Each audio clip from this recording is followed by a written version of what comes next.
금리도 오르고 있는데 레고랜드 어음부도 사태까지 터지면서 불안 심리가 시장을 흔들고 있습니다. 이 채권 시장이 얼어붙고 우리 기업들의 자금 경색 문제가 심각합니다. 네, 돈줄이 꽉 막혀버린 상황, 정부가 일단 50조 원을 풀기로 했는데요. 이번 긴급 수혈이 자금 시장 안정에 도움이 될지 오늘 자세한 내용 이인철 참 좋은 경제연구소장과 함께 알아보도록 하겠습니다. 어서 오시죠. 어서 오십시오. 네. 최근 금리가 급등하고 있고 레고랜드 채무 불이행이 겹치면서 이 자금 시장이 경색되고 있다고 하는데요. 일단 시청자분들께 레고랜드 사태에 대해서 좀 간략히 요약해서 설명해 주신다면요. 예. 사실 그 레고랜드 하면 아직까지 이제 아마 일반 대중들한테는 각인이 되지 않았어요. 그런데 이제 강원도에서 추진하는 사업 가운데 꽤 큰 사업입니다. 사업의 발단이 2011년이었어요. 이 강원도와 영국의 이제 테마파크 조성업체 멀린 엔터테인먼트가 합작을 해서 이제 투자를 시작을 했습니다. 2011년이었는데 개장이 올해 5월 5일 어린이날이었어요. 무려 11년이나 걸렸습니다. 이게 대장기 이제 프로젝트라는 건 거의 대부분 돈이에요. 그러다 보니까 사업 진행 과정이 순탄치도 않았고 문해재 발굴부터 그리고 이제 예산 부족 등으로 사업이 11년 만에 완공은 됐는데 문 열고도 사업성이 그다지 좋지 않아요. 예상보다 수익이 썩 좋지 않았다. 근데 문제는 뭐냐? 강원도 산하에 있는 공기업을 내세웠습니다. 강원도 중도개발공사가 채권을 발행했는데 이 채권의 지급 보증을 강원도가 했어요. 네. 지자체가 했는데 지난달 말 만기에 들어야 한 2,050억 원 상당의 부채를 못 갚겠다. 이른바 배째라라고 한 겁니다. 그러다 보니까 이제 이달 초에 이제 부도 처리가 됐어요. 자, 이러자 지금 이 호미로 막을 거 가래로 막고 있다. 지금 지자체이긴 하지만 지자체가 못 물면 중앙정부가 대신 내줘요. 네. 그래서 지자체가 발행한 지급 보증을 했지만 사실상 국공채 수준으로 취급을 받아왔던 이 채권이 부도 처리되니까 일반 회사채 시장에서 그러면 지금 만에 하나 일반 기업들이 발행하는 회사채는 소화가 될까? 실제로 소화가 잘 안 되고 있고요. 트리플 A라는 삼성전자, 이 우리 회사채 시장의 삼성전자라는 환전조차도 완전히 회사채 발행에서 소화가 안 되고 있는 상황인데요. 앞서 제가 이제 호미로 막을 거 가래로 막는다라고 했는데 2,050억 원 강원도가 막으면 될 걸 지금 정부가 지난 주말 50조 원 플러스 알파 무려 25배 이 재원을 투입하기로 결정한 걸 보면 후폭풍이 만만치 않아 보입니다. 네, 논란이 불거지자 강원도에서는 중도개발공사 보증채무 계약대로 이행하겠다. 그러면서 김진태 지사가 내년 1월 29일까지 강원도 예산으로 빚을 전부 갚겠다 이렇게 밝혔는데 그렇게 된다면 시장이 조금 안정화될 수 있으리라고 보십니까? 단기적으로는 일단 중앙정부가 나서서 지자체의 문제이긴 하지만 그로 촉발된 이제 자금 시장의 경색을 위해서 중앙정부가 나섰기 때문에 단기적으로는 안정될 거라고 봅니다. 그리고 오늘 김진태 강원도지사가 이제 사과와 함께 논란이 확산되자 강원도가 이제 2,050억 원 내년도 예산에 반영을 해서 내년 1월 말까지는 갚겠다라고 얘기를 했어요. 근데 문제는 뭐냐? 이미 뚝은 터졌어요. 시장의 신뢰는 잊어버렸어요. 강원도가 저렇게 말을 번복하는데 지금 전 지자체에서 발생하고 있는 이런 PF 사업이 상당히 많습니다. 그 1조 원 넘는 사업이 지금 진행이 되고 있어요. 대부분 SOC라는 도로건설이라든가 항만이라든가 공항건설로 인해서 대규모 투자 사업이 이루어지고 있는데 이렇게 지자체가 디폴트를 선언하게 되면 부도를 선언하게 되면 돈 받을 방법이 없네. 여기 투자자가 안 몰리는 거예요. 자, 그러다 보니까 지금 이미 이제 이 강원도발 사태에서 어제는 이제 긴급하게 정책 금융 담당자들이 모여서 대책 발표에 나서는 상황이어서 아마 이 후폭풍 단기적으로 아마 해결은 되겠지만 근본적인 해결책은 아니다. 늘 위험 리스크 요인을 상존해 있다라는 생각이 듭니다. 네. 위험 리스크가 여전히 남아있다라고 말씀을 주셨습니다. 앞서서도 잠시 언급을 해주셨습니다만 이 한전이나 한국도로공사 연이어서 회사채 발행에 실패하고 있다는 것 어떤 의미인지 구체적으로 다시 한번 설명해 주시겠습니까? 사실 한국전력은 공기업이에요. 네. 공기업은 적자가 나도 정말 정부가 수혈해서 메꿔야 되는 굉장히 튼튼한 트리플 A 등급의 최상위 등급의 회사예요. 그런데 회사채 발행이 안 됐어요. 지난주 한 4천억 원가량 발행하려고 하는데 일부 물량을 사가는 사람이 없다라는 겁니다.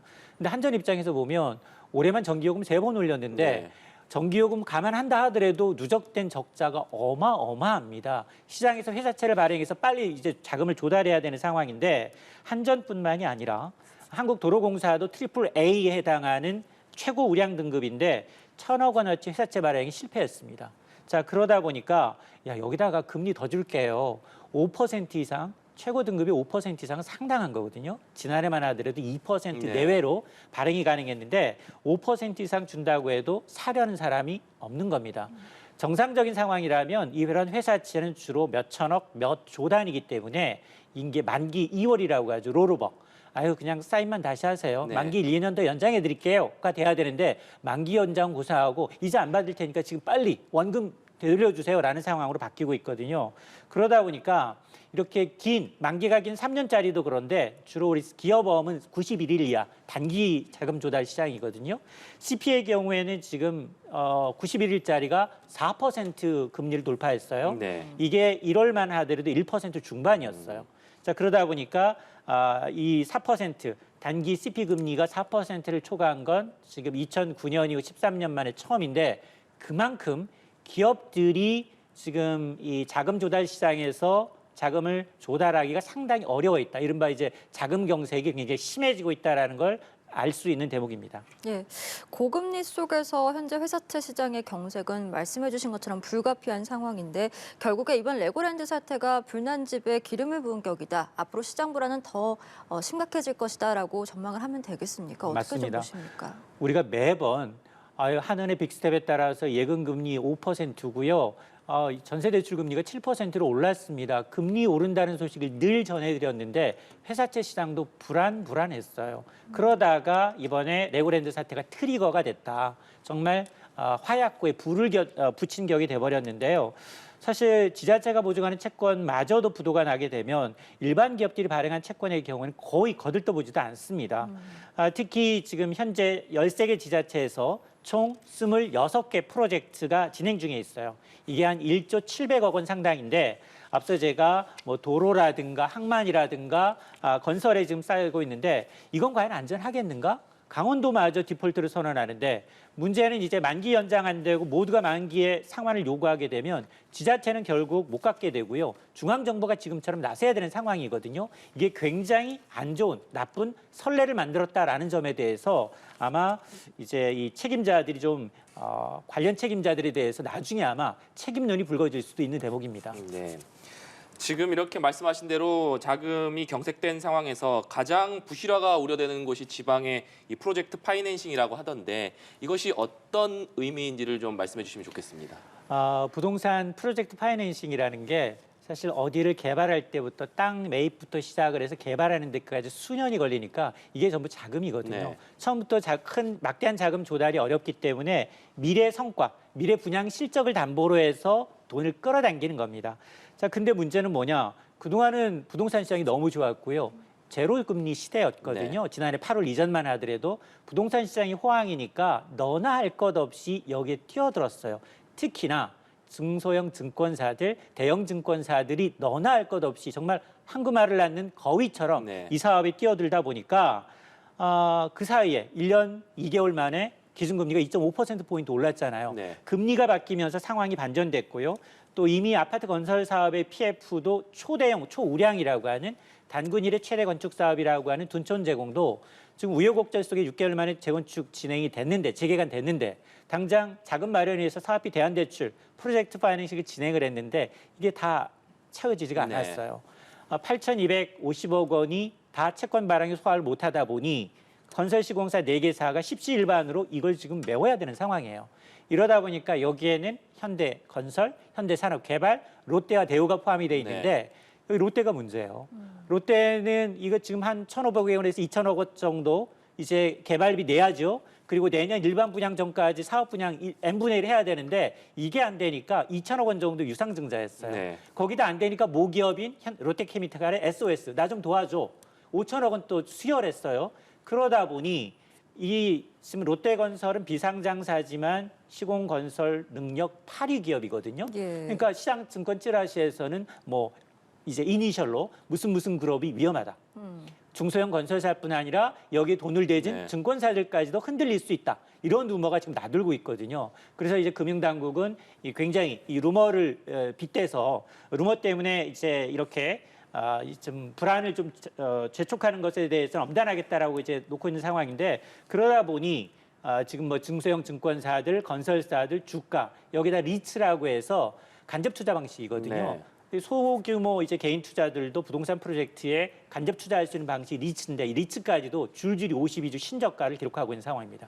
예, 말씀해주신 것처럼 이제 2008년 금융위기 당시에 PF 보증 여파로 40여 곳의 건설사가 문을 닫았었거든요. 지금 언급해주신 건설사를 비롯해서 이제 앞으로의 상황도 더 안 좋을 수 있다라고 보면 되는 건지 좀 어떻게 보시는지요? 맞습니다. 우리한테는 다소 생소하긴 한데 충남 지역에 있는 지역 건설사예요. 6이라고 하는데 우석건설이 지난달 말에 1차 부도를 냈어요.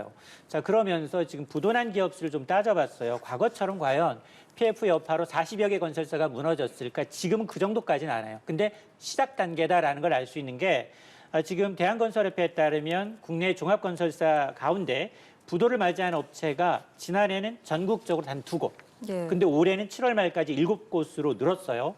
근데 여기도 지금 위기 초입 단계라는 게 앞서서 얘기한 중소형 건설사가 아니에요. 롯데건설, 태영과 같은 굉장히 유명한 건설사들이 지금 부도에 휩쓸릴 수 있다라는 루머가 나돌고 있기 때문에 지난 수년 동안 이제 경기가 워낙 좋았던 때와는 상황이 반전되고 있습니다. 특히나 이렇게 부동산 PF의 노출 비중이 높은 중소형 건설사들뿐 아니라 중소형 증권사들까지 도미노로 무너질 가능성이 있기 때문에 아마 이게 2008년 금융위기 당시와 비교해 보면 당시에도 보면 리먼 브러더스발 금융위기였거든요. 예. 단초가 뭐냐? 가파른 금리 인상으로 부실 부동산 대출이 굉장히 위기가 발단이었고 또 금융권의 비투까지 더해졌단 말이에요. 그런 것들이 반복되다 보니까 지금도 보면 회사채를 중심으로 단기채 시장이 위축이 되면서 가파르게 금리가 오르고 있어서 앞으로 이 기준금리가 뭐 내년 상반기까지 오른다면 더더욱 이제 기업들의 부도 위험은 높아질 수밖에 없는 상황이기 때문에 아마 2008년 글로벌 금융위기의 어떤 데자뷰가 아니냐라는 지적이 나오고 있는 겁니다. 네.